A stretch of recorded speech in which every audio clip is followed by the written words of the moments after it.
Good afternoon, everybody, and welcome to day one of our digital marketing conference. We have something a little bit special for you over the next 2 days, as this is the first time we've run our popular digital marketing conference as an online event. And we do hope that you'll find it interesting and able to take away some valuable insights and handy tips from our guest speakers. The conference is split into two-hour sessions across today and tomorrow, and we've brought together a special selection of our most popular guest speakers. Today we'll be hearing from Hannah Bewley, Senior Research and Measurement Manager at the Internet Advertising Bureau, and Newer Marketing Specialist Katie Hart. And then there's me, Philip Preston, and I'll be your host over the 2 days. So without further ado, I'd now like to hand over to our first guest speaker, Hannah Bewley from the Internet Advertising Bureau. Over to you, Hannah. Thank you so much. Hello, everyone. Thank you so much for attending this morning. So just before we look at the landscape for digital advertising, I'll just tell you a tiny bit about who we are, the Internet Advertising Bureau, for anyone who doesn't know. So we're a not-for-profit industry body for digital advertising, and we're committed to building a sustainable future for digital advertising. And we do this by bringing the industry together through our 1,200 members, including media owners, agencies and brands. And we do this through a range of activities, events and training and research, as well as setting standards and helping the industry to remain self-regulated. And you can access everything that I talk about on our site. And just to mention that membership and our content is free for advertisers. So as I'm from the research and measurement team, I'll be showing you a selection of different research projects and hopefully giving you some insights. So this is what I'm going to be talking about over the next 25 minutes or so. So we're going to look at digital advertising from 3 different angles. Firstly, a very top line look at the digital advertising landscape via the IAB and PwC ad spend study. And secondly, using insights from a large consumer piece of research that we did last year, we'll look at how digital habits have changed since 2015. The impact of the pandemic on consumer digital behaviours, and most importantly, try to provide guidance on how to reach consumers effectively via digital advertising. So lastly, let's have a look at the challenges faced by advertisers when it comes to digital, and I can provide some resources for helping to tackle the biggest issues. Okay, so let's have a look at the digital advertising landscape. So as I mentioned, we measure this via our joint PwC and IAB digital ad spend study. And to give you a bit of background, it's been running since 1997, and we work with PwC and the industry to collect revenue data. So these figures are used by the AA and WARC as the official measure for digital advertising in the UK. So here is the headline figure for 2020, which is the last full year data that we released. When we look at how digital advertising did in 2020, it reached 16.5 billion. And over the last few years, digital media has made itself the largest media in the UK in terms of its share. But even this wasn't immune to the economic downturn from the pandemic. And behind the total figure, what we actually see with the 5% year-on-year growth is the slowest year-on-year growth rate that we've seen for over a decade. And the last time we saw single-digit growth was back in 2009 during the financial crash. And then to look at how the first year of 2021 was compared to the first half of 2020, we saw recovered growth. And with confidence returning to the UK economy, things dramatically changed, and we saw the biggest ever half-year growth compared to the year before. So if you look at the growth rates on this slide, you can see that digital ad spend grew by 49% if you compare it to H1 2020. However, if you compare it back to the first half of 2019, it shows the growth rate of 42%. So this is amazing growth compared to pre-lockdown levels. And the drivers behind this included things like big e-commerce boosts like Amazon Prime Day, and there was a lot of things starting up with sports such as the Euros, the Tour de France, Wimbledon and the FA Cup. There was the vaccine rollout and the easing of lockdown and a general feeling of returning to normal. So the next ad spend figures for full year 2021 will be out at the end of April. And Group M forecast digital advertising will be up by nearly 40% in 2021 compared to 2020. And I believe all media are expected to report good recovery that year, as well as digital.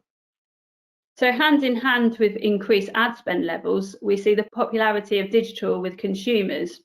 And it's this appetite for digital content and number of potential eyeballs to reach that is the real driving factor in the spend in digital. So let's have a look at how people use digital and how advertisers might best communicate with them based on these insights. We'll do this via a piece of IAB research called Real Living. And Real Living was a study to deep dive into digital media consumption, and it looked at popular consumer areas like gaming, connected TV, audio, and e-commerce. So we first did this study back in 2015, so we're able to look back at long-term changes. And as consumers are constantly evolving and adapting in their interactions with the digital world, we have revisited it during 2021. And one of the key aims was to understand how consumers' digital lives have changed and what our digital lives look like now.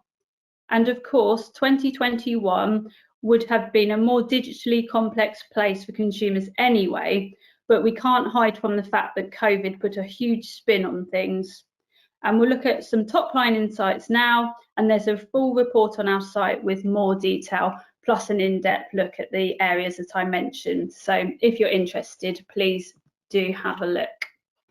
So just briefly on the methodology. So our approach allowed us to look at things at the broad quantitative level, but also at the very granular qualitative level, which we feel is essential for this type of research.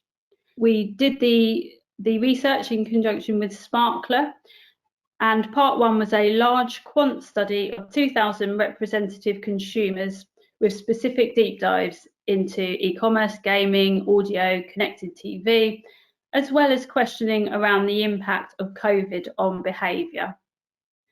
Part two was a qualitative study of 27 people over 5 days, and it centred on a media diary where participants outlined their daily digital behaviours and the attitudes underpinning them, as well as their interactions with and feelings towards digital advertising. In addition, the qual cohort were passively tracked over 2 of their devices so that we could see in real time what they were actually doing across the digital day. And this second stage has given us some rich insights into how consumer attitudes and understanding have really changed. Okay, so let's start with theme 1. And the idea that we're constantly connected digitally, and this creates endless opportunity for advertisers to engage. Okay, so to start with, I'll show you a couple of interesting charts. So back in 2015, we tracked people's real-time online media usage throughout the day, and you can see the pattern in the top green chart. Well, we repeated this exercise in 2021 and the results are quite dramatic. So in 2015, our digital day started pre-commute but slowly, and there was a drop-off in activity after mid-morning, followed by a second early evening peak. And at the time, this was a distinctive pattern. So compare that to 2021, morning activity increases later, perhaps driven by COVID and the change of lifestyle that brought, but dramatically, and it stays high across the whole day. So downtime is only really between midnight and 6 AM. So what this says to brands is that there's an opportunity to engage with someone somewhere at almost all times. But it's not just that we're spending loads more time on our phones, although I'm sure we're all a bit guilty of that. The study showed that on average we use 5 devices a day. So not only is the volume of digital higher, but we're doing it at the same time. And with people spending more time at home last year, you can expect that more things were done digitally. And this chart shows claimed increase in usage across 13 digital media activities since COVID. And not surprisingly, advertisers have more opportunities to engage with consumers than ever before. And brands who are considering newer formats should be looking at their strategies now, as there are new consumers in this space. There's a lot of claimed growth in a range of potential formats, from video, music, social, and gaming to e-commerce, as you can see in this chart. And in our deep dives into online shopping, we've seen mainstream audiences flock to e-commerce, and our Real Living showed that women are significantly more likely overall to be gaming than men. So are these changes here to stay? And are these new behaviours actually permanent? And the truth is, it's too early to tell. I imagine that people will continue to adopt the changes that have made their lives easier or better, such as online grocery shopping, a new love of gaming, or perhaps online news, or attending meetings online. So just to throw another potential spanner in the works, in our research, we did see that 2 in 5 people say that once COVID is over, I'll be desperate to spend less time using screens, suggesting some kind of overstimulation from screen time. And there's definitely a need for some screen downtime. And this was highest for 16 to 34-year-olds, where 59% of them agreed with this statement. So what can we take out from this? So the COVID effect on device usage is still evolving, and brands must ensure they do not assume behaviours over the last 18 months are permanent. So consumers aren't quite settled on a new normal yet, which means there is still an opportunity to help shape this. And research will be more important than ever to follow and learn from evolving online journeys. So while the pandemic has led to consumers spending more time with online devices than ever before, now is also a great opportunity to build in new channels like online audio to media plans as people seek a break from screens. So on to theme 2. So we just saw that we're all online more than we were 7 years ago. However, the opportunity to reach people is short. So this is where we turn theme 1 on its head. And just because we're doing a lot more doesn't mean we're absorbed for hours and hours and have high attention span for some killer advertising. As we mentioned earlier, we tracked our qualitative respondents for 2 weeks. And in reality, the average dwell time per individual session that we observed was pretty short. So it was 24 seconds on web browsers and 109 seconds on apps. So for advertisers, it actually presents only a short time frame in which to capture consumers' imaginations. We've known the opportunity is brief, but in 2021, when we're doing so much online, this is so important to remember. This means that understanding the key moments that matter come back into focus. And this chart shows usage patterns from our passive tracking for audio and gaming. So I think a number of years ago, gaming and digital audio would have been considered niche, but now they're very much popular mainstream activities. You can see the peaks at different times during the day. Very clear peaks for gaming at breakfast and lunchtime, and then a soar in audio after 10 p.m. So what great hooks throughout the day and when consumers might only be using the device for a short time. So this sort of data helps you plan effectively. There are more examples of this in our full report. So the point is, look at how neatly an advertiser could cross-promote across different digital media. Understanding when these peaks are is key to targeting consumers. But most importantly, engagement mindsets become even more useful to understand, with consumers using more digital media and devices than ever.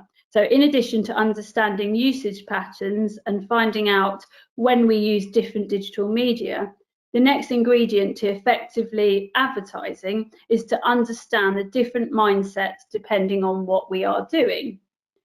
So Real Living looks at 13 different digital media activities, from using a search engine all the way through to gaming on a console. So by analysing consumers' energy levels and reactions to advertising, we have new guides that allow advertisers to understand all digital activities, so grouped into 3 different engagement states, which you can see in this Venn diagram. Advertisers will be able to use this framework when planning their campaigns to understand where the consumer's mind is during the key media moments and the advertising strategies they should follow. So this is probably best explained using a specific example, which I shall do on the next slide. So here we're looking at gaming, which is a highly immersive environment. So other immersive environments includes podcasts, watching VOD, for example, and it takes a lot of your focus and tends to be done in decent times sessions.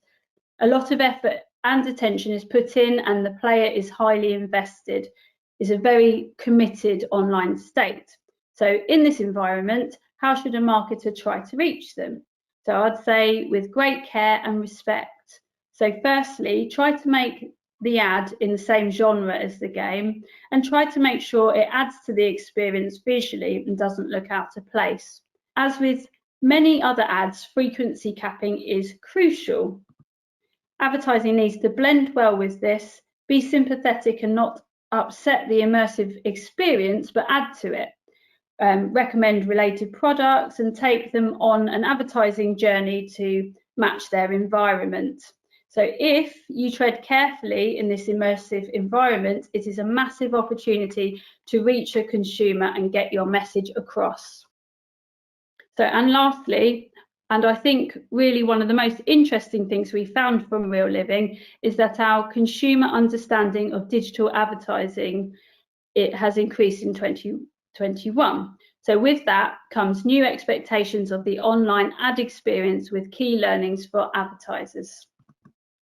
So we know the majority of consumers accept that advertising is a fair exchange for getting online services for free.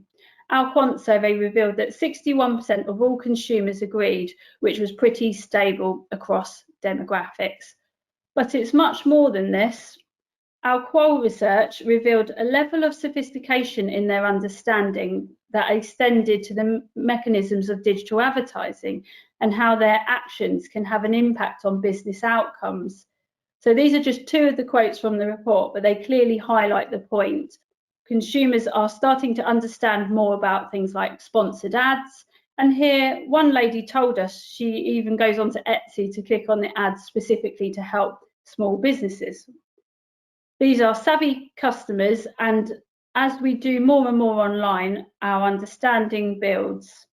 So consumers understand that across lots of digital services, free content must involve some advertising. And they were using words such as freemium and funding throughout the Qual research when they were talking to us in their own language to describe the exchange, which shows quite a good grasp of understanding about the value exchange. So we know consumers are more savvy in understanding about advertising, and this means we need to get advertising right in order to be effective rather than annoying. So this can be done by following best practice and these do's and don'ts of digital marketing, which were articulated in our research. So thinking about what consumers want from their online ad experience, well, firstly, as with any advertising, it needs to add some value to their journey. So this could take the form of aiding discovery of a new relevant product, for example, telling them new information about things like flights resuming to different countries at different times, or being fun or entertaining, or it could reward them in some way, so things like with a game or by telling them about a discount that they might not have known about. And our final suggestion in our list of do's is to make sure the advertising is transparent about the personal context of the consumer's online journey. So advertising that consumers clearly understand is based on their personal context makes them feel much more positive, whether that's relevant to their current needs and search history, such as showing suggestions for a current DIY project or a food delivery ad at the right point in the evening, or perhaps sponsored content which is transparent and based on consumer interest. Obviously, there's a line here, and not to be too creepy or to stalk the consumer.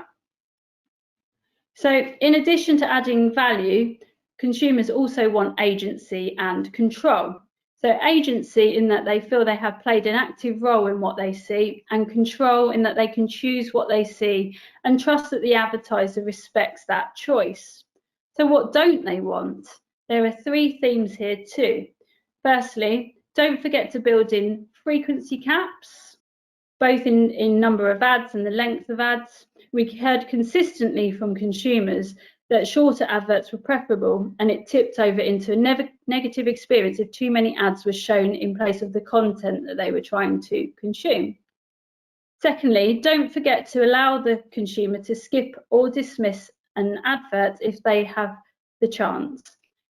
We know this is a very helpful tool for consumers, and they get frustrated if they don't have this level of control.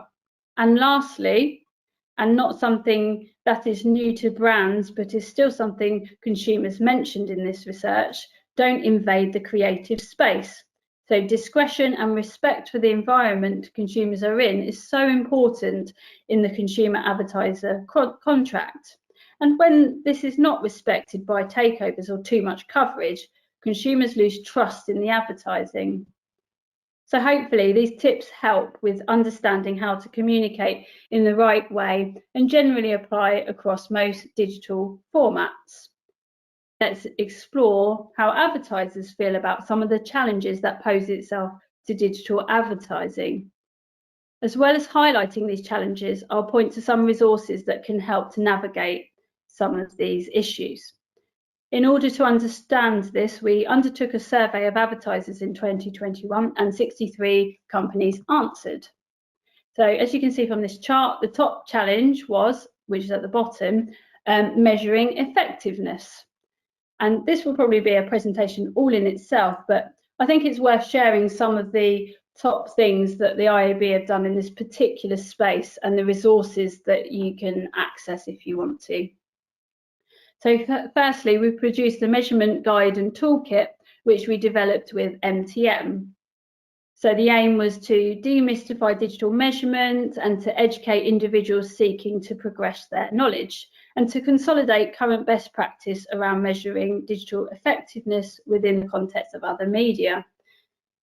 So this guide explores the different methods of evaluating effectiveness, from brand studies, econometrics through to attribution. And it helps you pull together a measurement strategy and to think about selecting metrics based on objectives. So one of the benefits of digital is the wealth of data available. However, the challenge can be knowing which aspects are the most important. So hopefully this guide will give you some help with this thought process. The second measurement initiative I wanted to highlight is something we call National Anti-Click-Through Rate Day. So the aim of this was to ask the industry to think carefully about how they measure digital and combat the overuse of click-through rates. So why are they an issue? They're still widely reported and sometimes used as a default. Click-through rates aren't an accurate measure of success, as they don't give the full picture about campaign effectiveness. And it really focuses on the short term, which isn't very helpful when you're trying to measure a brand building campaign. So this campaign is to really raise awareness of the failings of click-through rates amongst people who use them kind of as a default. So it returns for the 4th time on the 14th of February. So a very romantic campaign from us on not using click-through rates. And we'll once again be using a PR and content campaign to raise awareness of the perils of relying on clicks, an issue that I think it's fair to say hasn't gone away. So please keep an eye out for this. And if there's anyone in your business who might rely on click-through rates to assess a digital campaign, perhaps some of this content might be useful to share with them.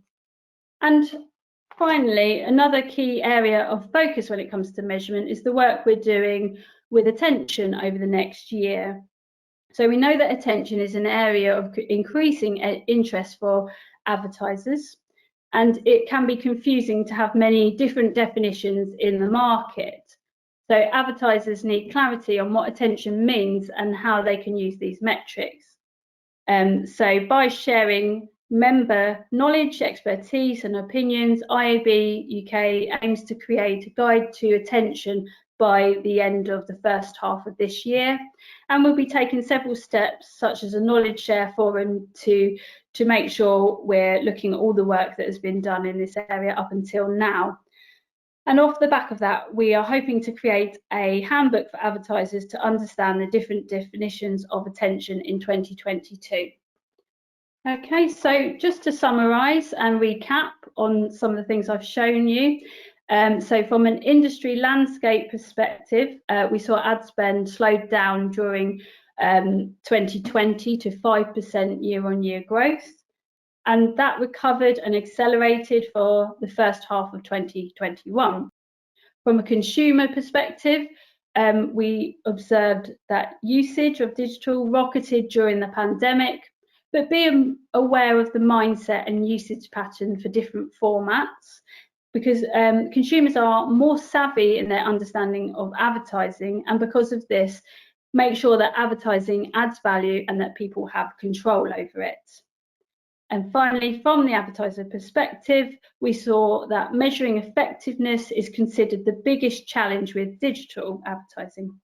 And the measurement toolkit can help demystify and to create a measurement strategy for anyone that might want to have a look at that. And selecting the right metrics to evaluate your campaign and not necessarily just reaching for click-through rates is key to showing the brand building impact of digital advertising. So thank you everyone for listening. There's my contact details if anyone has any thoughts after this session, and that's it from me. Okay, that was brilliant. Thank you very much, Hannah. Great presentation.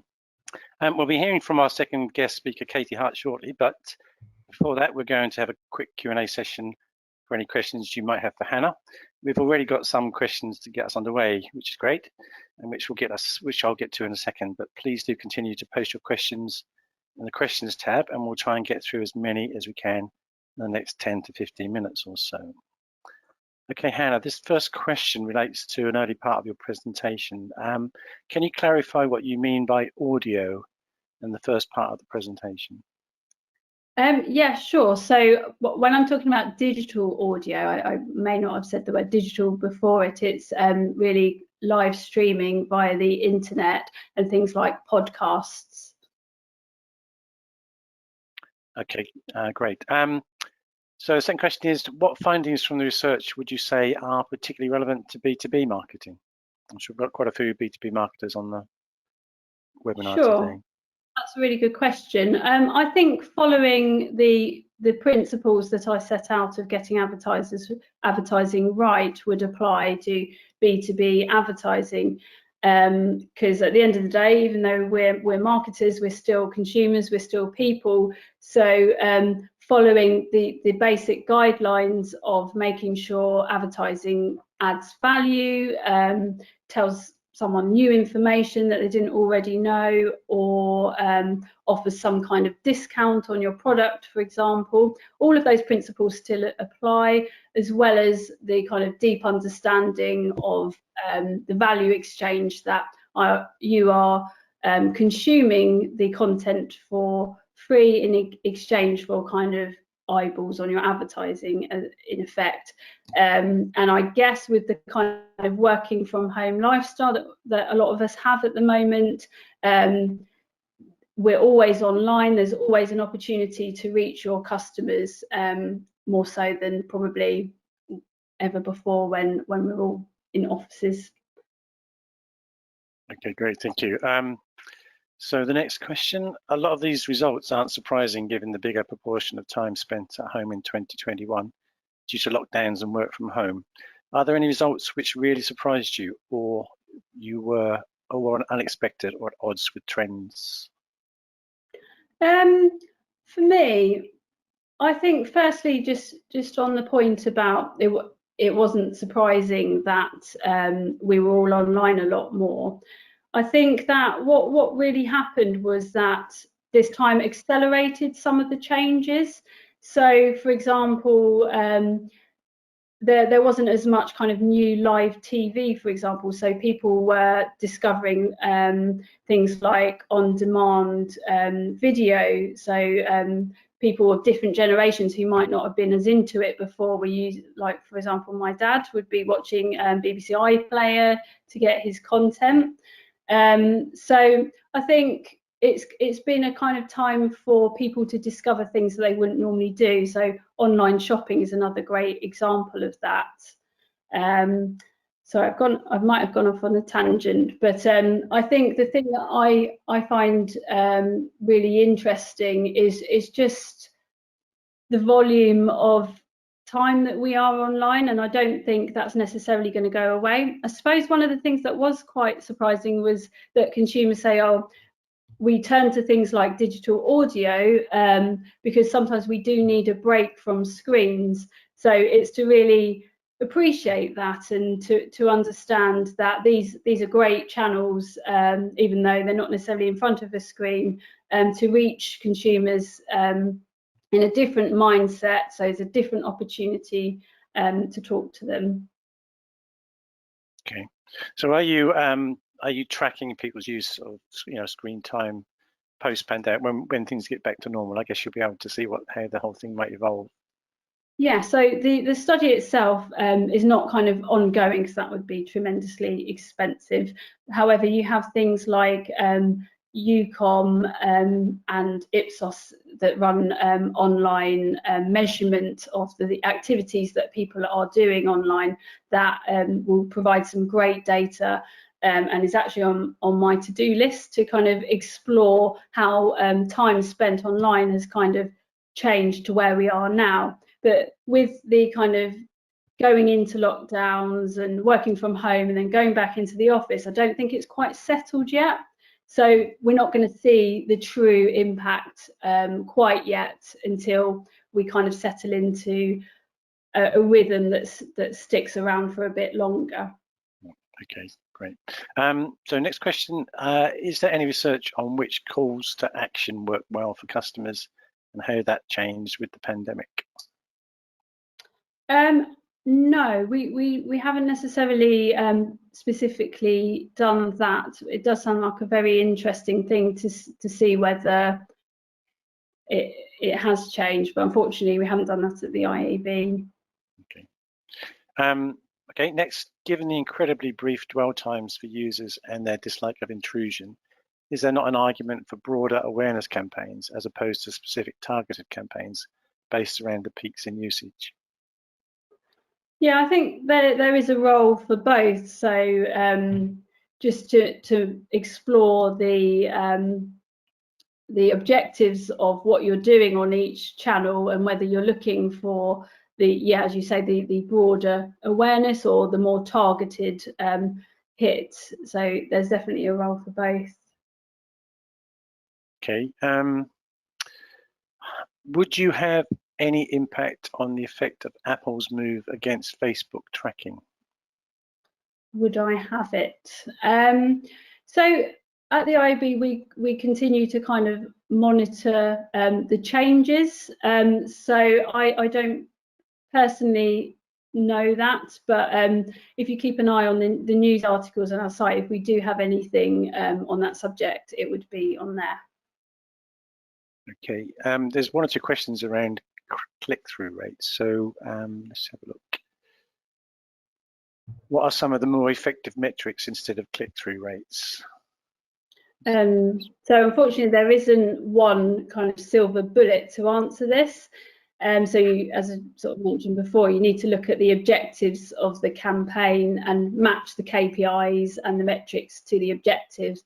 And you can have a look at the measurement toolkit guide that we wrote with this. So depending on what the campaign is aiming to achieve, things like time spent metrics like dwell time are really useful, or attention metrics to show whether the audience took notice and had some kind of impact and meaning. things like interaction rate, such as comments on social, for example, and the sentiment behind them. And then there's always a role for branding metrics based on objectives as well, such as things like likelihood to recommend.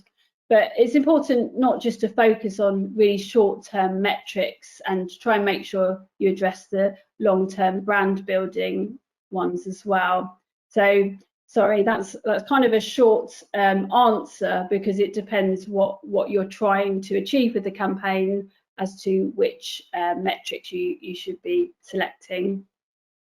Okay, great.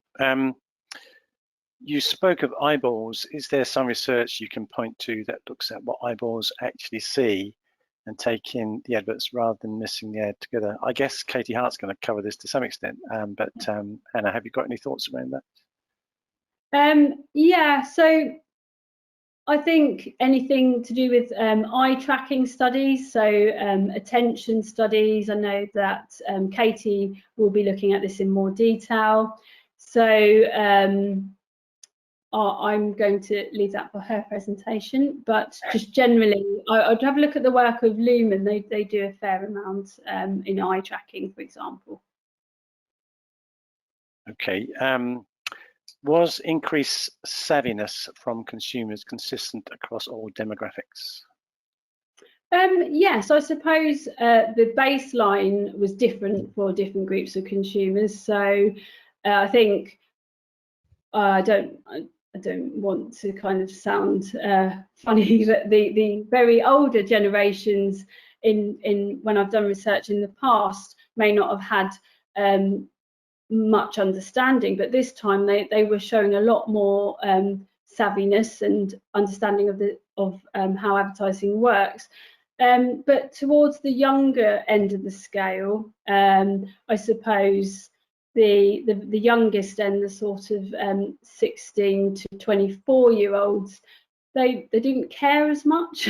So they didn't appear to understand advertising, how it works, because they didn't really think about it. It's like, well, I'm getting this free content, don't really question why or how, definitely don't want to pay for it. Whereas beyond that age group, so 25 plus, they've got a broad understanding that they're getting free content in exchange for viewing advertising. So definitely some demographic differences. Right. Great. Just a point of clarification, one of our viewers had to leave the webinar for a minute or two and missed the reference to the consumer downtime. Was it 12 midnight till 6 in the morning or something like that, was it? Yes, it was that kind of when it was kind of the flattest in the graph that I showed. That sounds about right, midnight to about 6 a.m. Okay, is Facebook, Instagram still the strongest platform for social media advertising, or is TikTok now taking over? Perhaps Pinterest, LinkedIn, etc. I guess a supplementary question there is, which digital formats do you think would be the most popular in 2022? So I probably wouldn't necessarily comment on which exact kind of platforms are the best, however you define the best. They all have a very unique role, so I believe that consumers go to them for different sort of purposes and have different kind of connections within all of them. So I think social will continue to be strong. So next time I kind of have ad spend data in April, I imagine that social will continue to be strong, because consumers are still enjoying spending time on it. Yes, TikTok and things like that have really appealed to new ways of doing things and have been really popular. But also, I think, let's not forget how gaming has really become very mainstream, and people are turning to that, all different types of people, all different age groups, as well as things like audio. And then we've got really kind of newer formats like connected television, for example, starting to take off. And even things like virtual reality or augmented reality, although they haven't completely taken off and become mainstream yet, I think they will be really exciting for consumers and will hopefully become popular. Okay, you wouldn't believe how many questions we've got here, Hannah. I possibly can't get through them all. I'll do my best over the next few minutes to get through as many as I can. Is there any evidence that premium markets operate differently online, different times of the day, different habits, etc.? Premium markets. So is that in terms of kind of luxury goods? I suspect so. Yeah. So I mean, we didn't have that as a subsection specifically within the research I just showed, but there are bound to be areas of difference within some of the findings between sort of the more affluent end of consumers compared to the other end of the scale. So I think if I was to kind of answer that now, it would be big generalizations, but yes, in a nutshell, there would be differences in attitudes. Okay.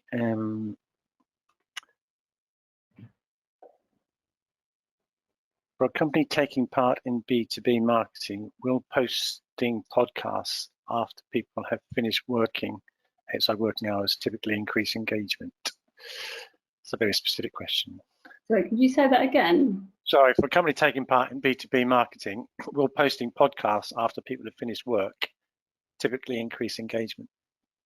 It's a great time to reach people, yes. So I think it depends whether your podcast is live or one that you download, but I'm pretty sure that would be a very optimum time to reach a person on kind of the typical after work session in the commute.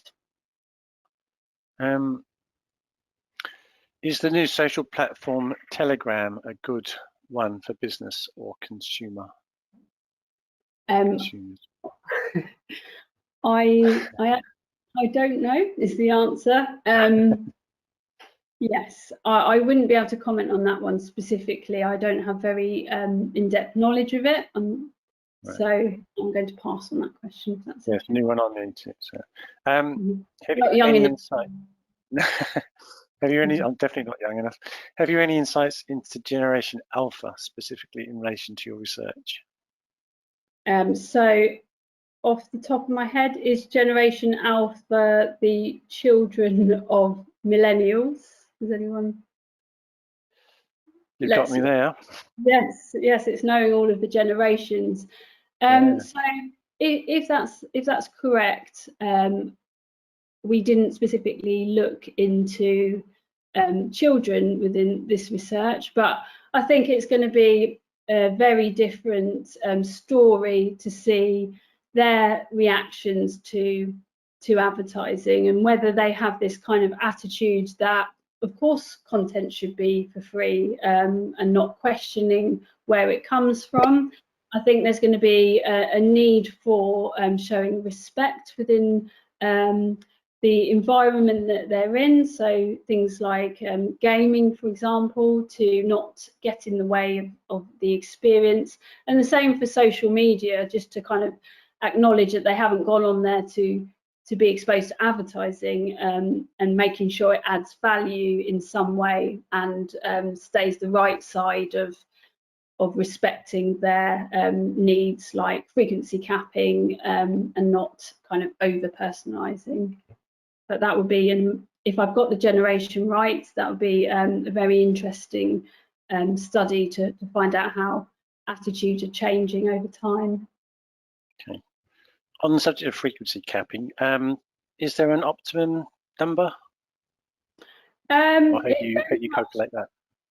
It very much depends on the format. So I'm sure it would be different for things like video versus a banner advertisement. It would depend on the message behind the campaign. But as a very blunt rule of thumb, I'd say definitely no more than 3 or 4 times. Right. Okay, just a couple more questions and then we'll have to move on.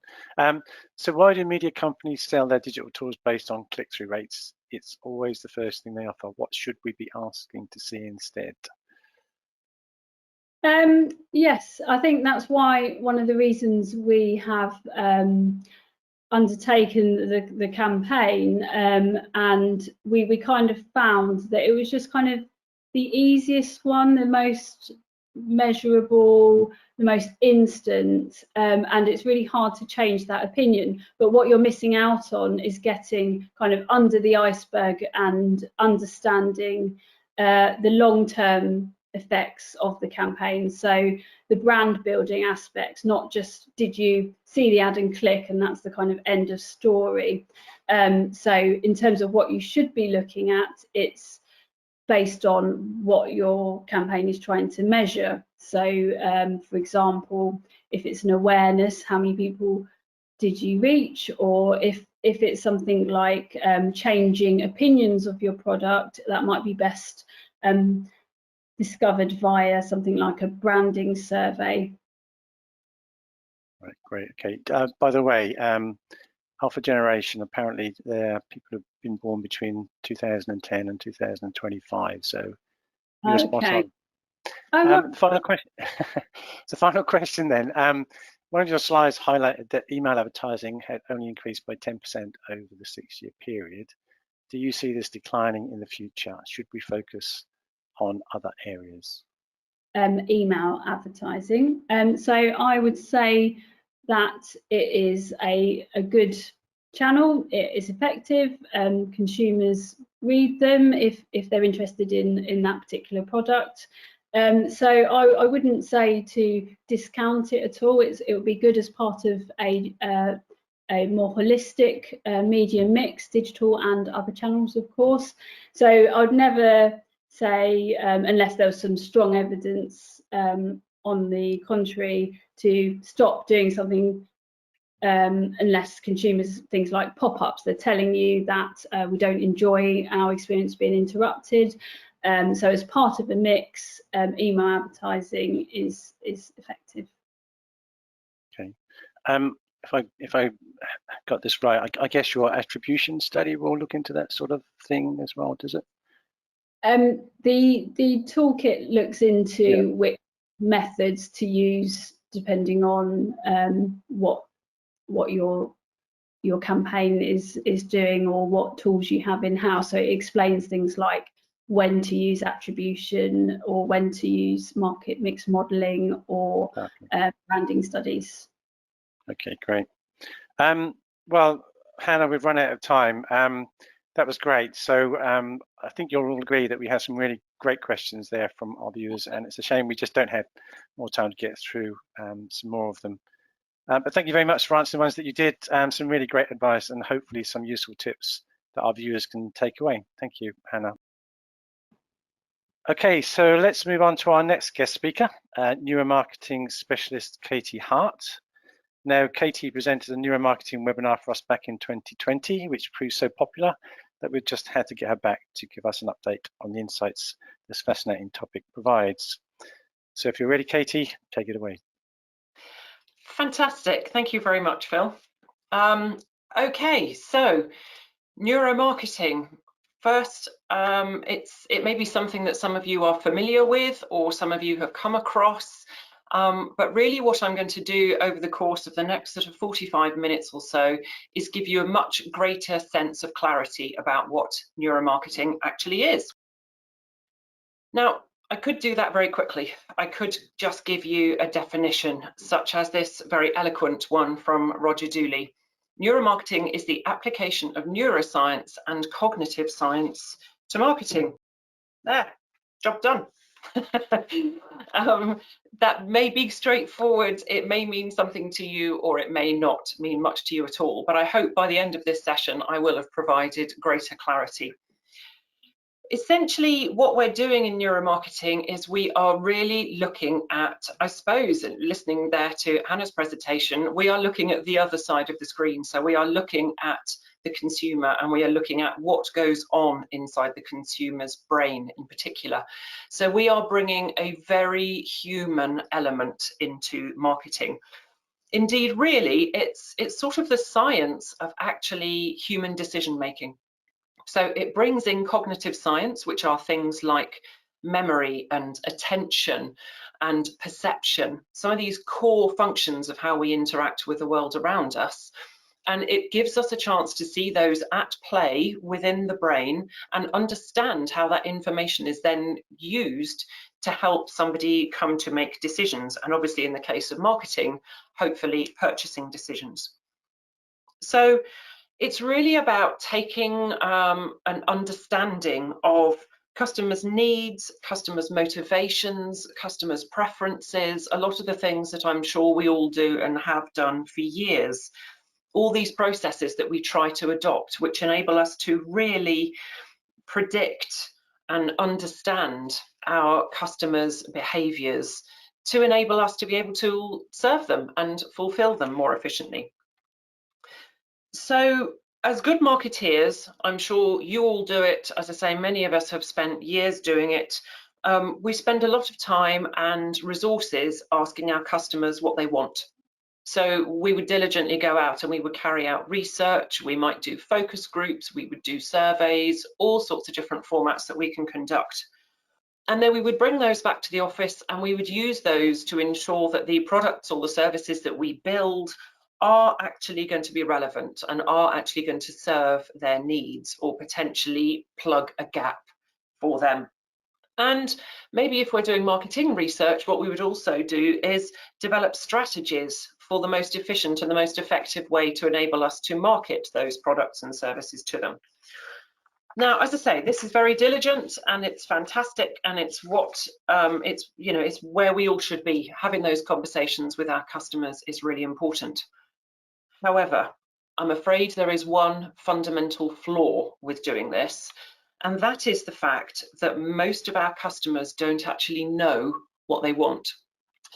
This is because when it comes to making decisions, somewhere between 90 or up to 95% of what goes into making our decisions is unconscious. So this is information that we ourselves do not have access to. So that means with the best will in the world, we don't know why we are making the decisions that we do. We don't know why we've made the purchases that we have. Now, I'll talk to you in a bit more detail in a few moments about the implications of that and the ways that you can try and address it. But essentially what this means is that when we do conventional market research, at best, we are accessing the 5%, the 10% potentially of what goes into the decision-making process. Whereas when we do neuromarketing, what we are actually trying to do is understand that 95%. So see if we can extract, see if we can work out actually what is going on. See if we can use that to understand more fundamentally how our customers are reacting at an unconscious level. And we have some great examples. You know, we've all got them, we've all seen them, examples where customers either can't or perhaps won't accurately describe their preferences or explain how their decisions are made. The infamous Pepsi challenge that was conducted, where people were asked to blind test Pepsi as opposed to blind test Coca-Cola. And in the Pepsi challenge, the findings were really solid and really strong, that the majority of people preferred the taste of Pepsi. And I'm sure that the senior execs at Pepsi must have been elated to see the results of this. And yet it never actually transpired into consumer purchases. Still, Coca-Cola was the dominant brand. Still, they retained more market share. So even when taste tests were done and blind taste tests were done, which in theory should give us a good, robust scientific background, actually the findings that we were given did not lead to indications of what the behavior would be actually in the real world. And I'm sure we've all got examples ourselves. I mean, I don't want to judge any of you, but maybe I'll use myself as an example. How about that then? I know there are lots of things that I should do. So I should eat more salad and vegetables every day than I probably do. I should go to the gym 5 times a week. I should, there's all sorts of things I should do. However, I don't always do them. And sometimes I feel as though I have really good, solid intentions. New Year's resolutions. I don't know how many of you made those New Year's resolutions, but today we are 1 month in, 1st of February. How are they going? How are you doing with those? Congratulations if you're still smashing them. Personally, some of mine have already slipped. And that's because we are not, the bit that we are consciously using of our brain is not always the bit that drives us. It's not always the bit that makes the decisions for us. So I want to give you a bit of appreciation of actually what your brain is doing. I want you to show your brain some love, because it is an incredibly complicated organ, and it is so busy, and I have nothing but admiration for it. But it is not perfect, I will certainly tell you that. So as a neuroscientist, I spend a lot of time learning about the brain, discovering the brain, looking at what it actually does. And I just want to share some of that with you to give you a sense of actually what this organ is that drives our decisions every day. So it's made up of 86 billion neurons for a start. Now that's the kind of number I can't really get my head around. People compare it to the number of stars that there are in the known universe, things like that. It is absolutely phenomenal. Each of those neurons potentially can connect to up to 7,000 other neurons as well. So the complexity of the electrical networks within our brain is absolutely phenomenal. And it works quickly. It can work really quickly. Signals within your brain can travel at up to 268 miles per hour. That is one of the sort of super highways that happens within our brain. That's sort of the equivalent of stubbing your toe on something. That message travels the length of your body incredibly quickly and highlights something as being pain. So those are some of the fastest signals that travel within the brain, but you can see the speeds at which they are traveling to convey that message from our physical environment into decision-making action within the brain. All of this happens based on water, so please do keep hydrated. It really is important to your brain. That's why you'll start to feel sluggish if you aren't hydrated. It needs water to work efficiently. Interestingly, it also needs cholesterol, so please don't go on a really extreme cholesterol busting diet, because something like 20% of the 20 or 25% of the cholesterol that's in your body is actually within your brain, so it definitely needs you to keep providing that. It weighs roughly 1.3 kilograms. So it's about, again, on average, it's about 2% of your body weight is retained within your brain. So it's very influential considering the size that it has. It's responsible for something between 30 and 50,000 thoughts per day. 30 to 50,000 thoughts every day.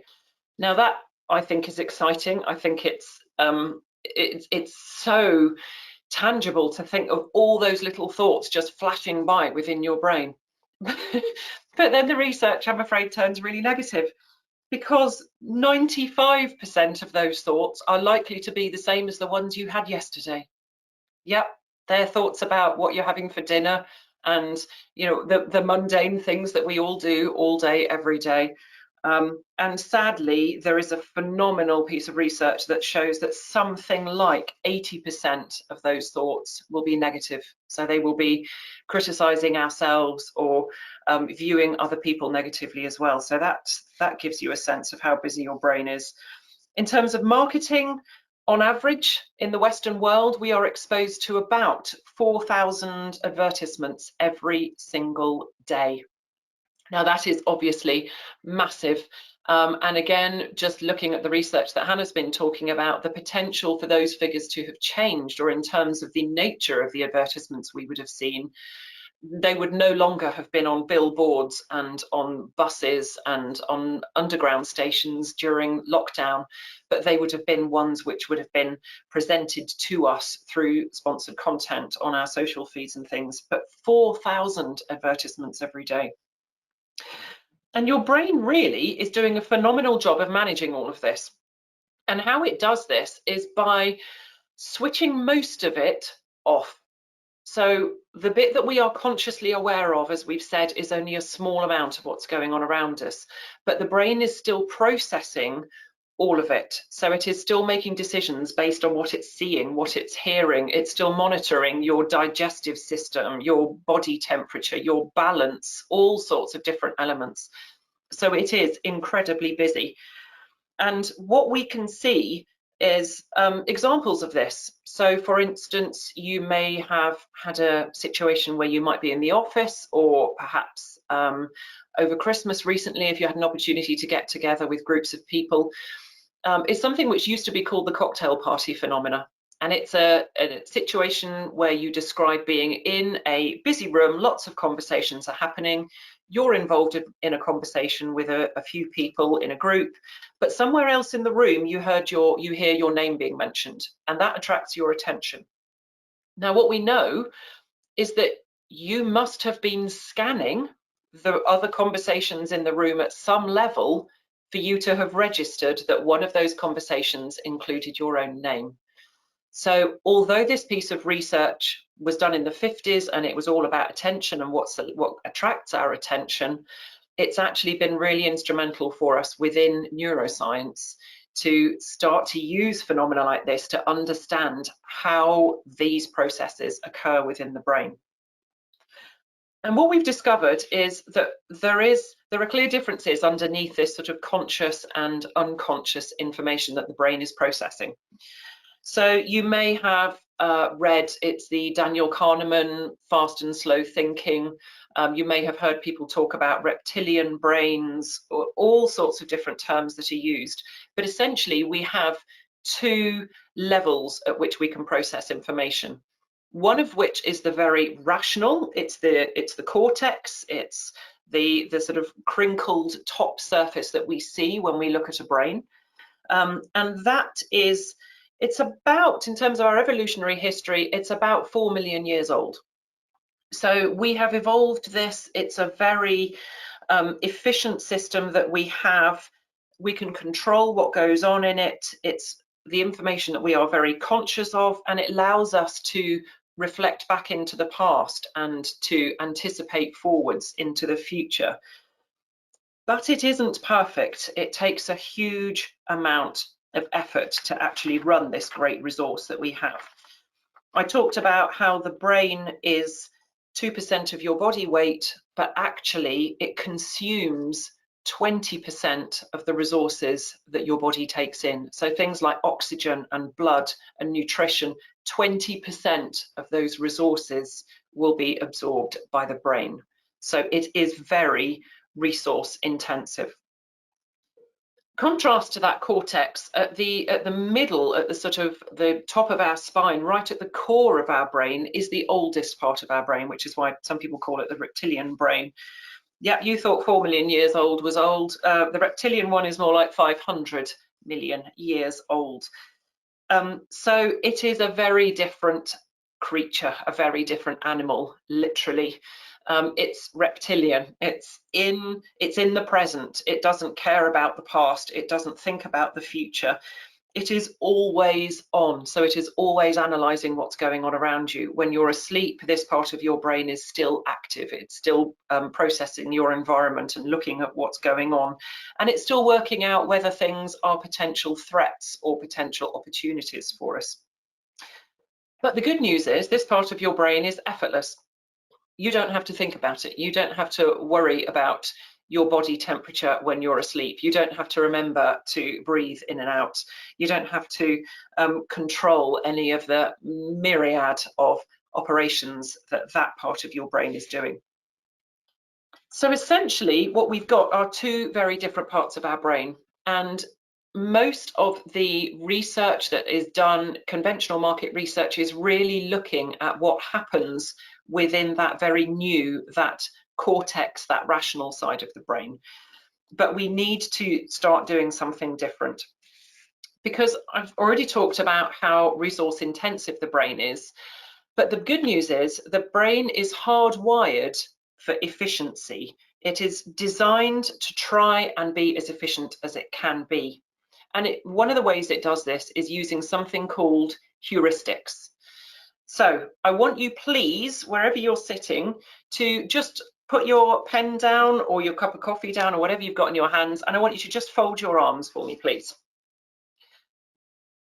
I'm trusting that some of you have done that. Please don't leave me hanging. So hopefully you've just folded your arms. Thank you very much. Right, now unfold them and place your hands out in front of you.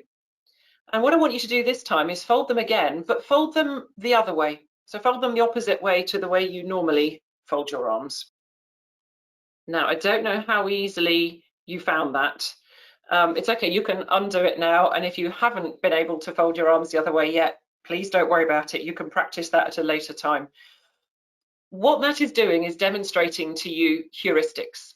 And heuristics are the shortcuts that our brain evolves. So when you do something for the first time, your brain is like slashing through a jungle. It's quite hard, it's quite clunky, it doesn't feel a smooth process.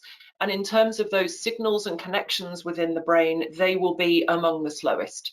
So if we are trying to learn to drive or learn a new language or learn a musical instrument or something, our first attempts will be really quite clunky, perhaps quite disjointed and disorganized. The more we rehearse something, though, the smoother this gets and the faster those connections will take place in the brain. And they then become insulated by myelin, which speeds up the way the connections are able to be transmitted within the brain.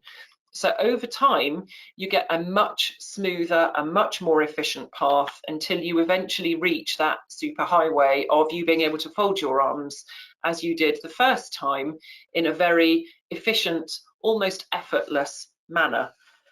And that's what the brain does. It tries to make processes as efficient as possible, and it tries to apply its scarce resources as efficiently as possible. So by using these shortcuts, it's able to achieve that. So what it's going to do is rely on lots of shortcuts that it has designed, that it has created over the years, things that we may have hardwired in us or things that we may have learnt when we are younger. And these will be condensed in our unconscious processes, and the brain will use those to make some of those buying decisions for us. So when I say we're not in control of those decisions, we're not aware of the things we do, a lot of it will be based upon these shortcuts and these heuristics. So how do we know all of this?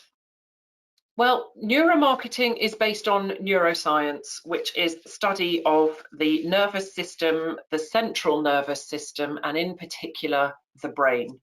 Now, I hope you all aren't trying to eat your lunch as I'm speaking to you, because this device is probably everything that you're dreading me telling you it is. It's the old way that people would have studied the brain. Now, unlike many other organs within the body, if you have a brain in front of you working, it doesn't reveal much to you at all. You know, the heart you can see pumping, the lungs you will see inflating and deflating, but the brain doesn't reveal much to you at all. So historically, anatomists, physicists, people who were trying to study it had a real uphill task. They would have used a device like this to actually drill through the skull, because what they would have been reduced to doing is drilling through the skull of somebody who was alive and having a look at what was going on in their brain. When they see nothing observable from the outside, what they then started doing is stimulating the brain, so poking it, running electrical currents through it, all sorts of things to try and work out what the function was and what particular areas of the brain were responsible for. So you can imagine that some people didn't come out of operations and investigative studies like that the same way that they went into them. They didn't come out with additional skills. Very often they came out with less abilities than they went in. We also learnt a huge amount through accidents and injury. There are some various very famous cases of those that are studied within neuroscience as well. But thankfully, things have progressed a huge amount, and we no longer have to ask people to take that kind of risk when signing up for research for us.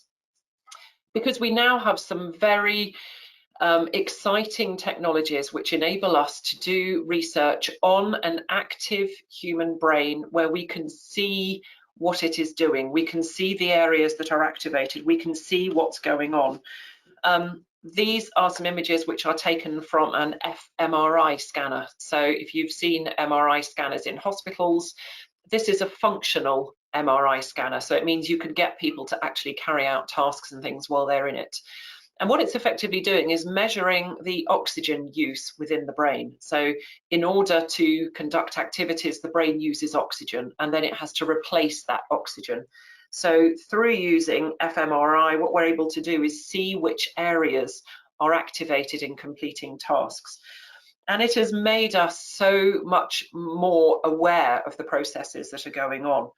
So things like, we've now learnt that this central part I was talking to you about, this sort of core bit, the reptilian brain, it includes a part called the amygdala. And this is really phenomenal in terms of some of the purchases we make. It's a very emotional area of the brain, and it holds lots of emotional strength and connections. And what we've been able to discover by looking at fMRI is that actually the messages, the signals that get sent between the amygdala and the cortex, so these are the messages that go from a rational cortex to the emotional amygdala, are only half as many as there are messages that go from the emotions out to the rational part of the brain. So very often we do things first, we rationalize about them afterwards. We find ourselves feeling angry, we're in that state quite quickly, and then only afterwards does the rational cortex have a chance to sort of override what's going on. So that's an important thing I'll come to in a moment in terms of marketing. It's also given us really powerful information about our senses and the way that the senses process what they see and all the different stimuli that they get about the environment around us. And again, we can see that some senses respond really quickly and really powerfully and go straight to that reptilian core. Whereas, for instance, auditory signals are nothing like as sophisticated. They're nothing like as quick as some of the visual signals that we interpret. So this has been tremendous for us to understand and interrogate what's going on. But there are some other ways we can use as well. So I talked about at the start the fact that as good marketeers, we go out and we ask customers things, and that's great. But personally, over the years, I've learned not really to trust that so much, but I still go out and I still ask those questions. Only now what I'm doing is I am using different methods to ascertain a more honest response. So I'm using things like physiological measures, which actually, when we look at them in real world scenarios, are a much more accurate predictor of future behavior than what people report they will do. So things like facial coding, so looking at the tiny, almost involuntary muscles that move in our face as we talk, and these can convey a huge amount of information about the way we are feeling. So whether we are surprised by something, whether we like what we see, whether we are concealing and holding back something, all of that is really powerful information which can be seen in our face. By listening to the voice as well, doing vocal analysis, you gain tremendous amounts of information about the way people are saying their response. I'm not concentrating on actually what they're saying, I'm concentrating again on how they are saying it. So that gives us a lot more insight. In addition to that, though, I overlay some different methods. So we use, this is electrodermal activity, or you might know it as galvanic skin response. They're basically mini lie detectors. And what these do are detect changes in the electrical conductance of the skin. So these are all physiological changes that your body puts into place very quickly. So if your brain identifies something as being a threat, it will stimulate your body and trigger your body and provide it with all the hormones and resources and everything it needs to cope with that threat. You don't have to consciously make that decision. Your brain does it all for you. So what we can see by taking these physiological measures is the raw information that the brain is interpreting about what it sees around it. Does it like what it sees? Is it attracted to it? Because if we find something attractive, again, our brain sends different chemicals and different messages out and our pupils dilate and we respond in a very different way. So these are the measures that we are taking. And because these are physiological and biometric, they are usually much more reliable because these aren't things we can control or influence. These are in that unconscious realm of the reptilian brain and what is happening on an automatic level for us. It was also mentioned during Hannah's presentation, but eye tracking is something that we can add into the equation. So by looking at particularly, so for instance, we can look at advertisements and see exactly which part of a vision board or something that is being presented to a subject, which parts actually draw their attention, which parts do they notice, where is their concentration held, are they even reading that writing, are they looking at the call to action button, have they noticed that graphic that we've put in the top right hand corner. So we can see exactly where people are looking. We can then take this out into the real world and we can look at people as they go around a supermarket, as they walk through a shopping centre, or as they take a journey on the London Underground. And we can see actually of all the different, those 4,000 advertisements that people are exposed to all day, every day, we can see exactly which ones they notice and which part of that advertisement is it that draws them in. And then we can use something called EEG, which is electroencephalography. And what this does is you put a headset over participants and it measures the tiny electrical activity which the brain uses to convey those signals and to send those messages. So we can then use these results to tell us a huge amount of information about what is actually going on in the brain. Now, EEG is brilliant because like electrodermal activity, like eye tracking, it is happening millisecond by millisecond. So I can literally get 1,000 measurements per second when I'm doing research on EEG. So you get a huge volume of data that gives a split response instantly. How is somebody judging that? Within a fraction of a second, I can tell how they've judged it, how their brain has interpreted it. So it's tremendously powerful and can be very specific. And in order to get maximum output from this, it works really well if we combine things. So you can imagine if we're using eye tracking alongside EEG, I can tell exactly at which part of an advertisement somebody was looking when their brain created a particular response or a particular spike. So that gives us such a volume of tremendously powerful information. So what I want to do just for a few minutes is give you some examples of how neuromarketing has been used, or in particular ways that I've been using neuromarketing recently. Firstly, a B2B example. I was working with an organization who wanted to find out what was the optimum layout for a web landing page. And we were wanting to research people like you, marketing professionals. And so we designed some research based around sharing the same content, but just changing the format of how that content was presented. And we actually came up with 19 different layouts that we measured during this research.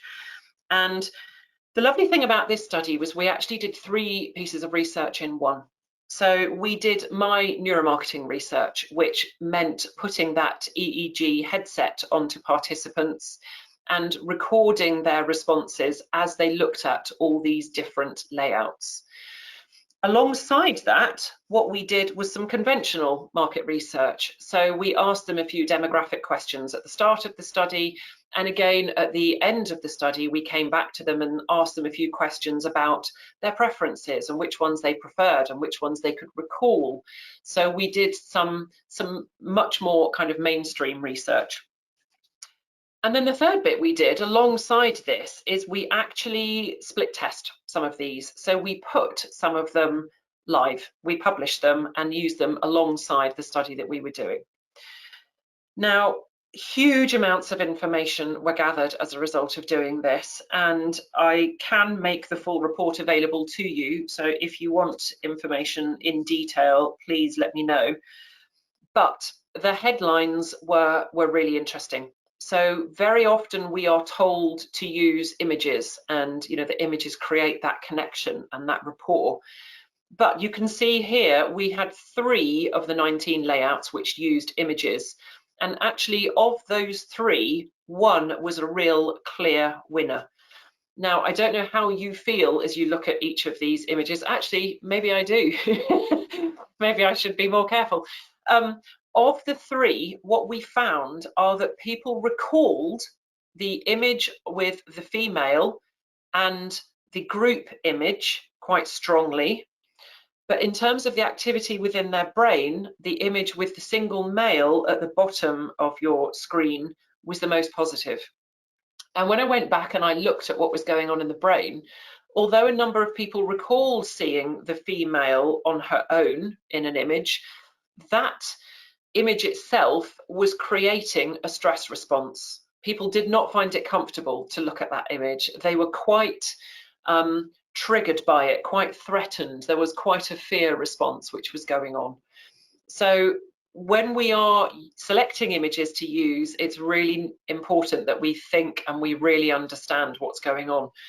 The image of the group is one that I'm afraid I think of it sometimes as being a lazy marketing thing to do. It's got lots of people in there, lots of different ages, lots of different genders and racial backgrounds, and all sorts of demographics included in there, which is great. But actually what you end up with is the brain switching off. There was just too much for the brain. So normally our brain is drawn to human faces, and actually what happened here is the focus of all those human faces took so much away from the actual concentration that the message failed to get delivered in the same way. So lots of different insights came out of that. We also had some, I'm afraid as a neuroscientist with a background in psychology, I did what we always do, and you put in the unexpected. So we created a few broken links on some of these documents for people as well, and we got some fantastic footage about what happens within the brain when somebody stumbles across a broken link on your website too. So all sorts of really useful pieces of information came from that. A different example coming up next. This is another of the heuristics which the brain uses, and it's called pareidolia. I'm sure you've experienced it, even if you didn't know the long-winded term for it. It's the way the brain is hardwired to detect patterns which we interpret as faces. So you can imagine, in terms of our background and our evolutionary past, being able to quickly identify a face and determine whether it's a threat or whether it's a friend would have been incredibly important to our survival.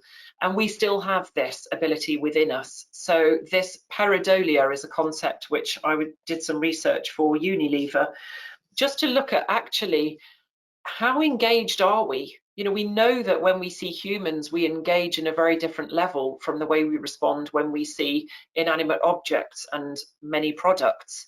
Where's pareidolia sit on that spectrum? So that was another piece of research that I did recently for them.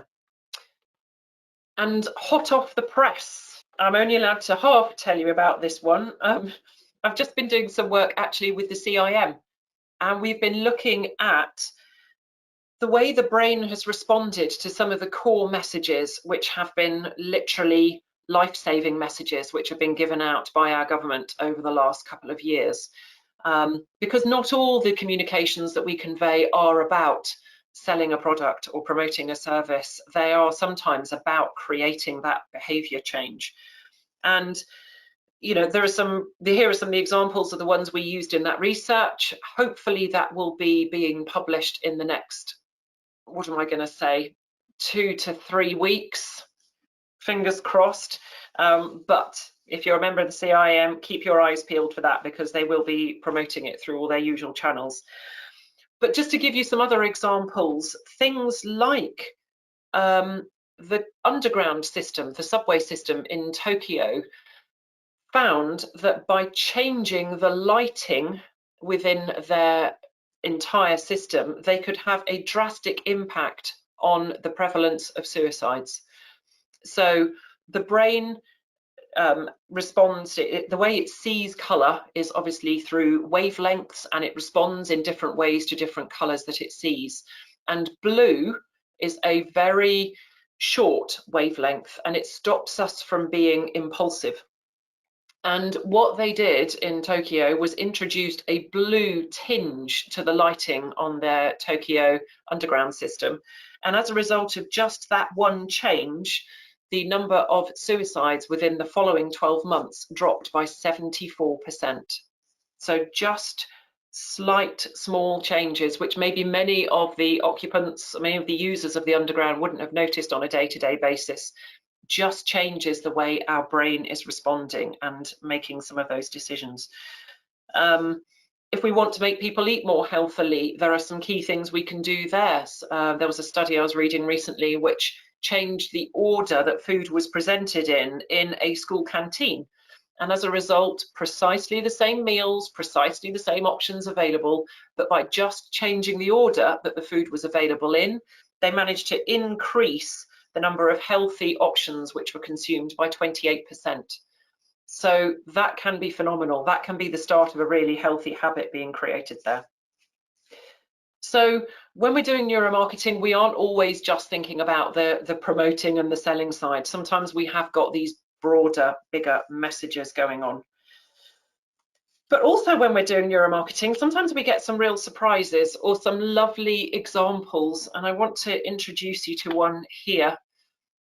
This was a lovely lady who I was doing some research on called Jill.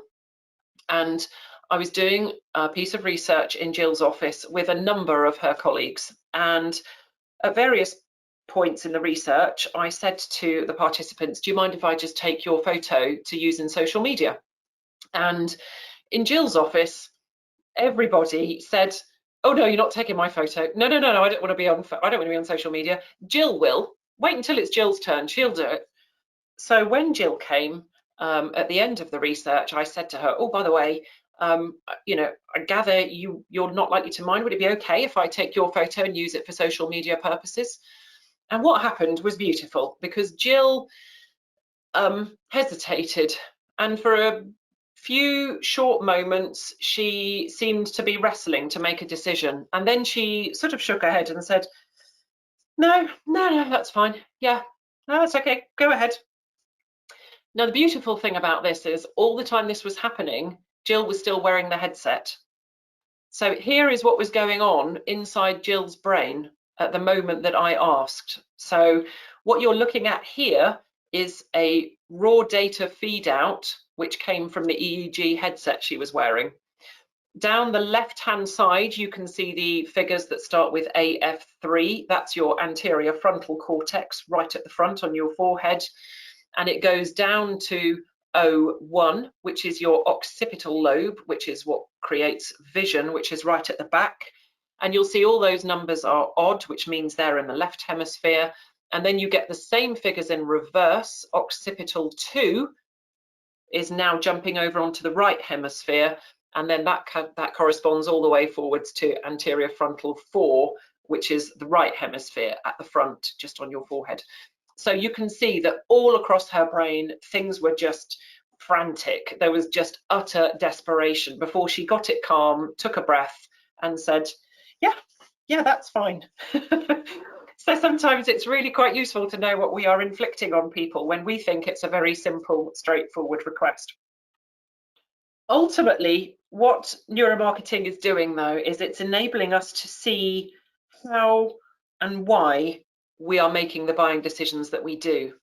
But really, for me, that's only half the job, because conducting research like this is fantastic, but it's very specific sometimes. You know, I've tested out 19 different web layouts of GDPR information. What we need to do is find out how brains respond to different content, different subject matters. But obviously, in terms of being robust and scientific, the more variables I change, the less I know it's about the layout, and the more any responses that we got which were different could have been caused by the content instead. So I love doing research, and it's very informative and very exciting. But for me, the other side of neuromarketing is actually the putting it into action, and is actually working with people to apply what we've learnt. There's all sorts of researchers all over the world who are out there doing research like I'm doing, and we pool all of this knowledge and all of this information and try to make it accessible and try to make it available. We are learning so much about the way our brain works, about the way it sees the world and the way it interacts with the world around us. It really is now a huge wealth of information that we are starting to amass, and that can be used to provide not only insight and knowledge, but then apply that knowledge and insight to ultimately make our marketing more effective and more profitable for our organisations. So I hope that's been useful. I hope you now feel as though you have a better understanding about what neuromarketing actually is. Few contact details there for you if you're so inclined. Also, just to let you know, on my website each month, I actually get people to take part in a study. So if you want to be involved in that, do log on to the website. It's literally one question. So just go on to that, and if you want to get the findings, you can get those when I write them up as a blog later. And then there is a new one which appears every month. So if you're interested in this subject and you want to actually get involved, please do pop along there and let me know. Otherwise, I'm very happy to answer any questions that may have come in. That's great. Thanks, Katie. That was really fascinating stuff. I think my wife would love to have one of those headsets to put on me when she's talking to me, ask me things, give me instructions. Yeah, that would be fascinating. Okay, so again, we're going to have a 15 minutes or so Q&A session with Katie. So please keep your questions coming in for that. First few questions, actually, Katie, are about the study you conducted into GDPR training, yep. I believe it was. Yeah, yes. So the first question is, why did the female image create a stress response? Whoever asked that question, I love it. I love it. I didn't know the answer to that. So I went away and I trained as a face whisperer. So now I do know the answer to things like that, because I don't like not knowing. What we discovered when we actually analysed it is that her response, the way she's presented herself, is slightly imposing, I suppose is the word. So although both she and the male image that was at the bottom of the screen had their arms folded, so in terms of typical body language, they were both quite closed and inaccessible, his face was much more open and much more authentic and sincere, whereas she wasn't. She looked much more posed, and there was a conflict between what the bottom half of her face said, which was a smile, and the top half, which were her eyes, which actually weren't smiling. Now, that's one of the easiest ways to tell a genuine smile, is when the eyes are smiling as well, you know it's coming from a very positive place.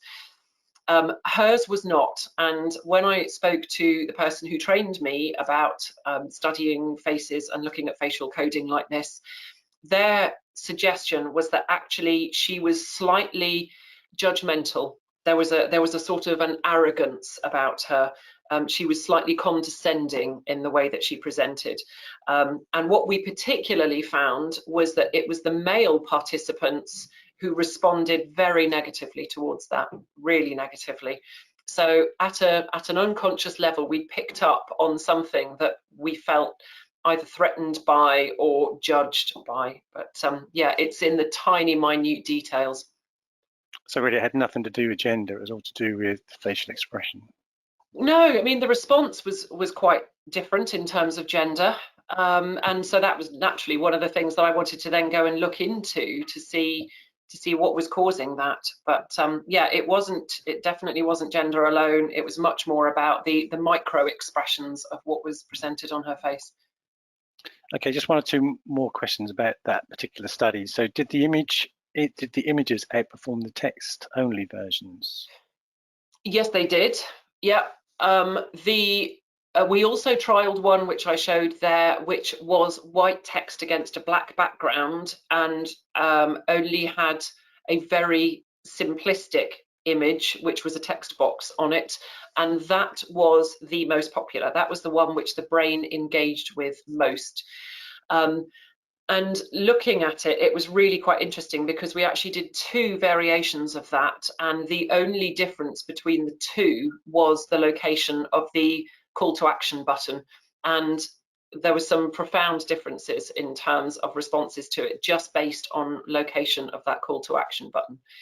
So sometimes just making these really small changes can have really significant impacts. But what was lovely as part of doing that research was we also had the live split tests which were being conducted. And what we found is that the conventional research, what people said they liked, was not accurate in terms of what happened in the split test. So people said they could recall one image or they particularly liked a different layout, but that never transpired into actual behavior in the split tests. Whereas what I'd recorded in terms of activity in the brain aligned really neatly to what people actually did in those real world scenarios. So it just shows the importance of actually conducting those sort of split test trials before you do put any content out. Fascinating. And somebody's asked the question, what does happen when someone stumbles across a broken link?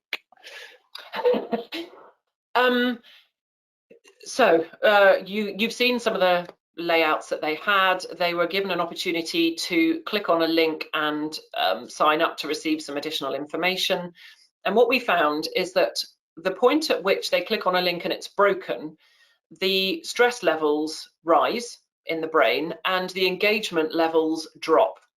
Now, that's perhaps not unusual. I think most of us could have predicted that. But what I didn't predict is the fact that when somebody comes across that sort of blue screen of death where, you get the error message that comes up, and the brain has all of those responses and it plays out and you shut the link down and you go off in a different direction. What we then noticed is that actually there is a legacy to that broken link. So if people were quite reasonably engaged before and they then see the broken link and their engagement levels drop, when they come back, they are never as engaged as they were before. So you've lost them and you've then got to work hard to get them back to their previous state.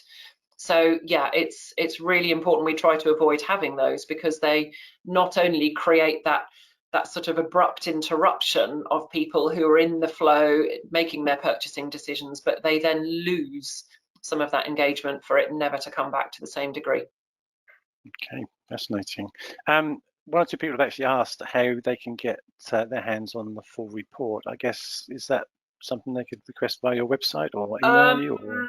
Yes, I mean, if you want to email me, yeah, probably the best thing to do is if you go onto my website and email me through that, I can then send you a link for that full report. Yeah. Can you just remind us what your URL is, your website address is? katiehart.co.uk. Yeah, simple as that. Great. Okay, thanks very much. So around all of this, is it possible for small agencies or people with small budgets to access neuromarketing? Yeah, definitely, and that's the beautiful thing about this. Initially when it first came out, it was prohibitively expensive. I mean, fMRI equipment still is prohibitively expensive. You're talking about in excess of £2,000 an hour to hire fMRI equipment. However, the more we know, the more we learn, the less we actually need to rely on those sorts of technologies. So it is becoming much more accessible and much more available. I do some research with some really small agencies now as well, which is great to see, because that's part of my, I suppose my values is about championing making sure that everybody has access to this information, not just the really big corporates. But there are also, the more of us there are out here doing research, there's more books on it now, there's more blogs on it, there's all sorts of content which is becoming available, so people are able to access it and have a go and use it alongside split tests, try applying it. So people are able to apply it and see for themselves what evidence they get, even though they may not have exactly the results that are specific to their particular campaign, but it will enable them to get some of the benefits that others have too. I know somebody actually asked, could you recommend any books on this subject? Yeah, loads. If you could see me here, I'm surrounded by books, permanently surrounded by books. There is one called Brainfluence, which is by Roger Dooley. That's probably a really good one to get you started and get you thinking. Brilliant. Okay.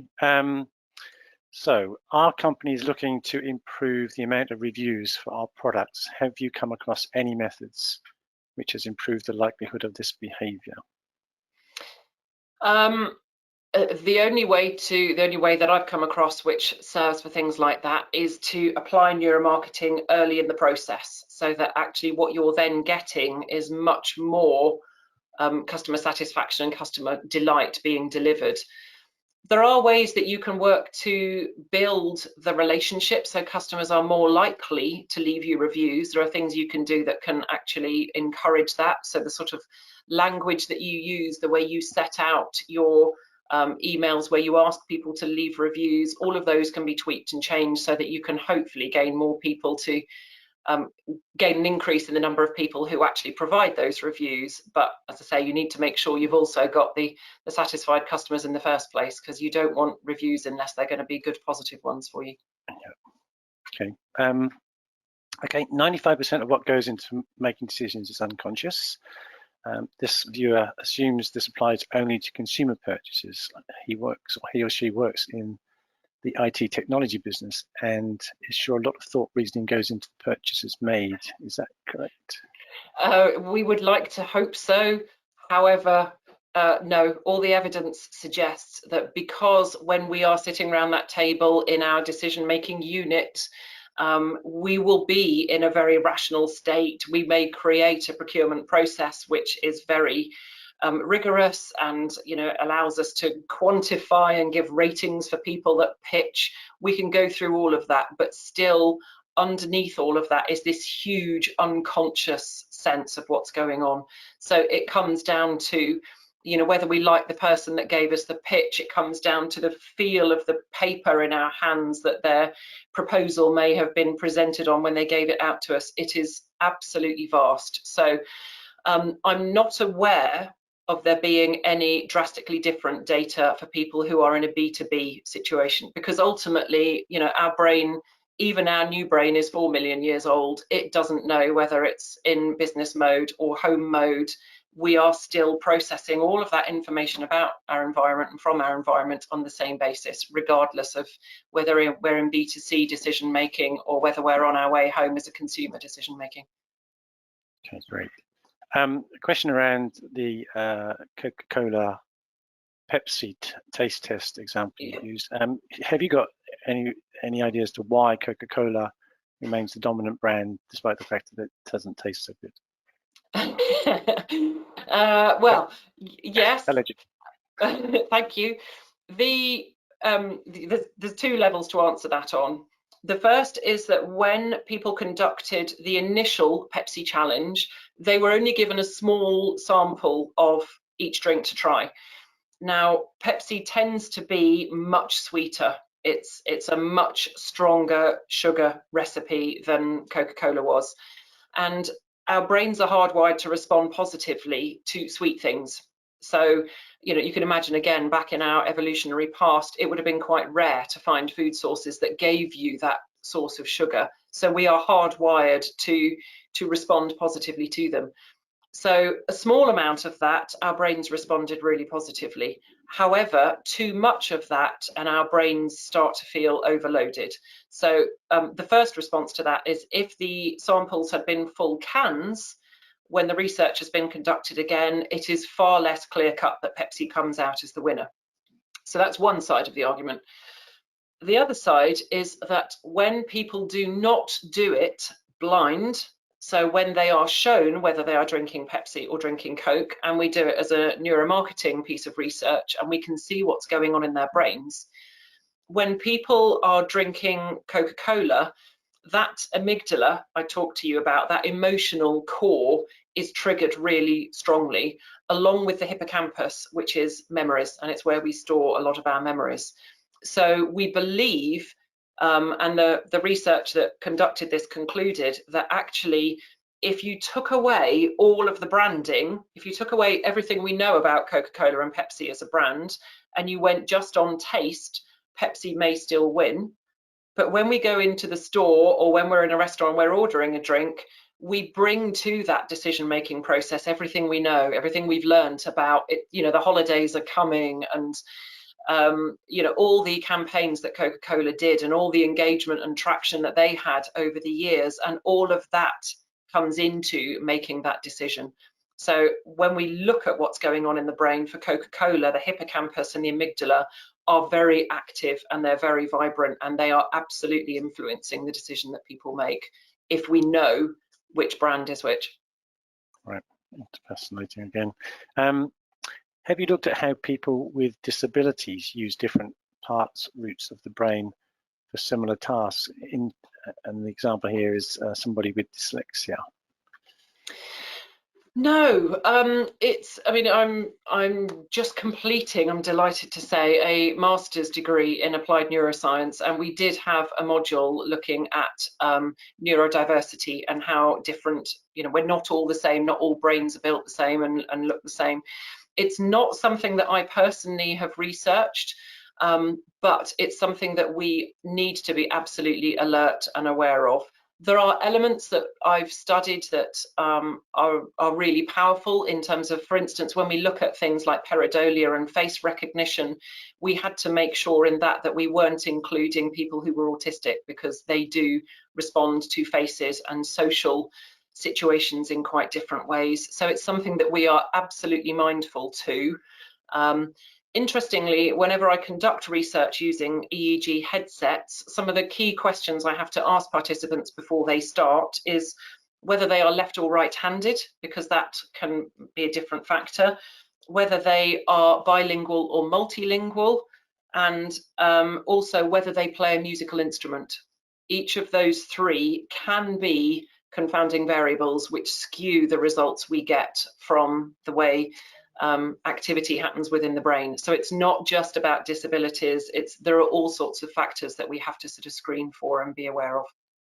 Okay, this next question is equally as big a question. As a result of being immersed in the digital age, have our brains changed, adapted physiologically?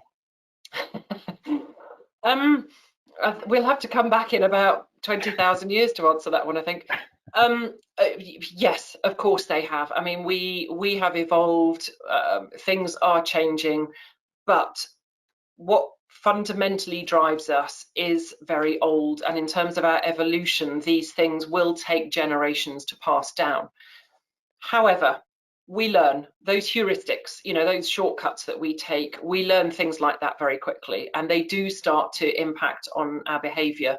So you sometimes hear people saying that, you know, the youth of today have got no attention span at all.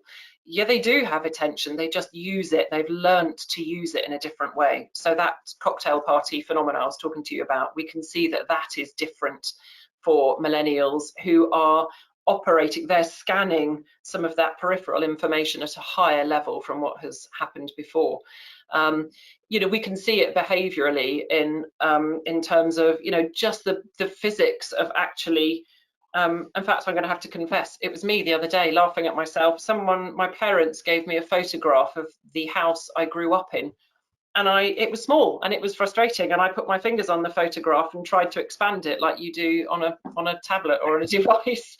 So, you know, instantly that's my go-to. That's my heuristic that says if the picture's too small, now do that.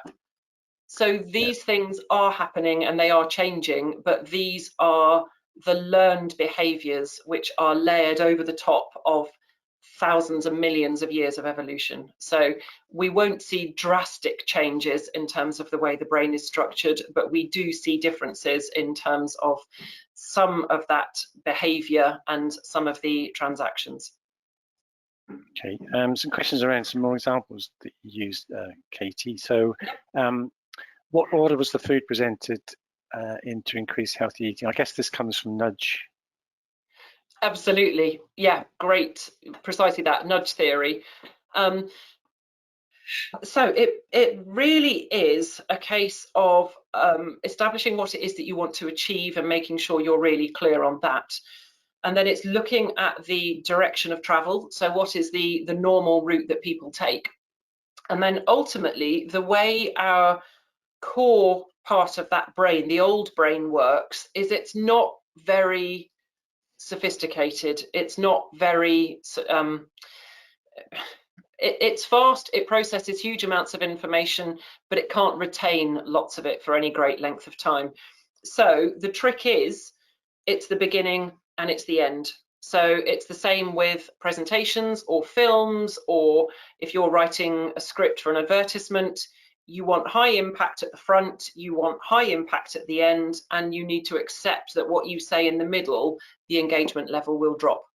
So applying that to healthy eating, it was a case of putting the really healthy options first and last, and letting the other choices still be there and still be available, but actually encouraging people to walk into that cafe and pick up a banana and a yogurt or something first before they load their plate up with pasta and chips or pizza or whatever it was that they would normally get in the school canteen. So it's focusing on the beginning and at the end in a much more intentional, deliberate way. Okay, and I don't know if you can answer this question. Which of the pandemic's marketing messages do you think received the best response and why? Are you allowed to say? I don't think I should. The images that we've researched are the 3 images that were on the screen. So we didn't research all of them all the way back through. I am not at liberty to reveal. Watch this space though. Okay, somebody asked about the change of the lighting in the Tokyo Underground, was it? It was, yeah. Yep, whether that had any negative impact on particularly on people that were sensitive to certain colours. The second question is around, somebody said, what colour should you paint a push bike to encourage adults to use it? I guess we're thinking about Boris bikes here. And then yes, the other question was around the Tokyo study as well. So just those 2 really. Certainly I'm not aware of any negatives. I mean, I know that study through reading the research, and their reporting of it was very much based on applying it as a deterrent, so applying it to reduce that sort of impulsive, desperate act that people undertook. They didn't report back on anything around that in terms of negative effects. So I'm sorry, I can't sort of give a full answer to that one. So what was the science behind the colour? Sorry, what was the science behind the choice of that particular colour then? Well, it's about wavelengths, and it's about the way that our eyes perceive colour. So on the back of your retina, it's actually made up of millions of rods and cones, which are the photoreceptors that actually get triggered by an image, and that message gets sent along your optic nerve, and it goes through to the occipital lobe at the back of your brain, where it is sort of pieced back together again, and it makes sense of that information. So we know we don't get an accurate image of what we see in our visual field. So things like because of the way the retina is, and the way the optic fibers and the optic nerves come into the retina, there is a blind spot in all of our visual fields on both of our eyes. But we never see that blind spot in our visual field because our brain covers up that gap. It covers it up, and it applies the heuristic that says just fill in that gap, and that serves us really well to do that. So the brain takes information that comes in from these photoreceptors, which are recorded as wavelengths, and it then recollates and processes all of that information. But what it also does is the difference in terms of the wavelengths that come in actually trigger off secondary reactions within the brain. So for instance, I've said that blue is a short wavelength. The opposite end of the spectrum, where you've got red, actually what you have there are very impulsive. So somebody was asking earlier about call to action buttons. Contrary to almost all popular belief, red or orange call to action buttons are a great colour to have. Even though we think red means stop, actually red in terms of wavelength is it's much more sort of energized, and it creates that sort of impulsive nature within us. It tends to be why you have lots of the fast food restaurants that use red as one of their colours, because it actually stimulates appetite as well, so it makes you eat faster. So yeah, there's lots of different things that go on as a result of the colours that we see around us. I'm guessing in terms of Boris bikes then, you know, you would want to find something that stands out from the environments around it. But yeah, to me, something that says, am I going to be impulsive about this decision that I'm making? Typically, they tend to be green and sort of think that you're choosing it as the natural option, being more environmental, potentially building on the health association too. I think that would be really interesting to look into that and see what perhaps would make people select better choices for themselves. But yeah, there's a lot in colour and colour psychology and how different colours that we see make us feel. Fascinating, and a whole new subject in its own right, I guess. Just one final question, and I'm not able to ask you. There's loads and loads of questions left actually, but just this one final one for you, Katie. What is the one recommendation or start point we can take away from this session? I think actually I'd like to give two, if that's okay. Go ahead. One is, I'm really sorry, and they're not nasty people and they don't mean it intentionally, but don't trust your customers and what they say they want. If you're doing research and just relying on the responses they give you, statistically that isn't going to work. And we can see that in lots of examples of products and services which are launched, which people diligently do all the research and then they fail or they crash, or new business startups that don't survive through the first few years. So much as we've all been taught to do it over the years, just asking customers what they want is not going to be adequate. Instead, what I would encourage you to do is really try and home in on the emotions. So forget the rational side. If you can home in on the emotions, that amygdala, that will give you a far better sense of actually what's going on. And alongside that, as I say, just try, read some books, start researching, look at what's going on in your industry, and then try some split tests and see what sort of results you get.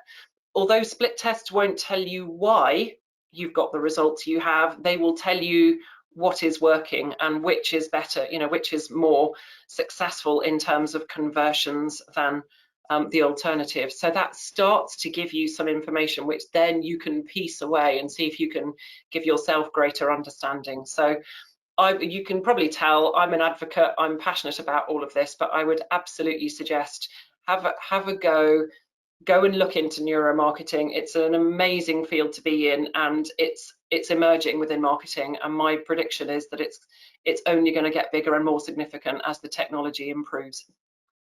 That's brilliant. Okay, thank you so much, Kate. A really, really fascinating topic. And again, we've run out of time in terms of posing more questions to you, but thank you very much for answering the questions that we were able to get through. Sadly, that's all the time we have for our digital marketing conference today. I'd like to say a big thank you to both Hannah and Katie for their excellent presentations, and of course the CIM East of England group for organising the conference. And you can join us for day 2 of the Digital Marketing Conference tomorrow. We'll be back at 12 p.m. again with guest speakers Daniel Rouse and Anne Stanley. So on behalf of CIM, that just leaves me to thank our speakers Hannah Bewley and Katie Hart once again, and also to say a thank you to you for joining us today. We do hope that you have enjoyed the session, and we look forward to hopefully welcoming you again for day 2 of the Digital Marketing Conference tomorrow and to our webinars in the near future. Take care, everybody. Goodbye.